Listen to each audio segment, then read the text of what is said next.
मतदान केंद्रात मोबाईल नेण्यास मज्जाव, नागरिकांमध्ये नाराजीचा सूर पाहायला मिळतोय। निवडणूक आयोगाकडून आता मतदात्याला मतदान केंद्राच्या 100 मीटरमध्ये मोबाईल फोन नेण्यास मज्जाव केल्यामुळे पिंपरी चिंचवडमध्ये नागरिकांमध्ये आता नाराजीचा सूर पाहायला मिळतोय। मतदान केंद्रावर नागरिकांना मोबाईल फोन नेण्यास गेटवरच अडवण्यात येत आहे।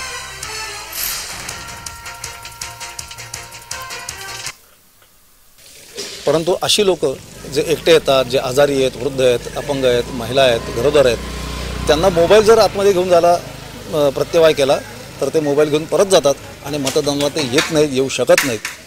आपण ज्या लोकशाहीचा गोडवे गातो त्या लोकशाहीमध्ये मतदान करण्याकरता अनुकूल अशी रचना उभी करायला पाहिजे।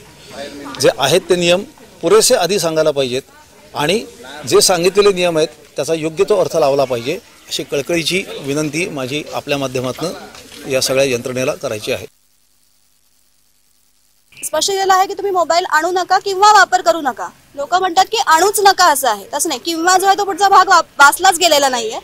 सो जेव्हा कोणी एकटा येतं किंवा एखादा वृद्ध माणूस येतो त्याला तो कसं पुढच्या गोष्टी करणार, त्याला कॅब बुक करायची असेल तो करू नाही शकणार कारण फोन नाहीये त्याच्याकडे। अशा गोष्टी कशा आपण त्याच्यामुळे मतदानाची संख्या कमी होणार, त्याची टक्केवारी कमी होणार। मी लोकशाहीमध्ये जर का मला राहायचं आहे, माझ्याकडे ती अथॉरिटी आहे की मी मतदान करायचंय, त्याचा पूर्ण वापर मला करता आला पाहिजे। आणि हे चूक आहे, हा नियम म्हणून हा चूक आहे।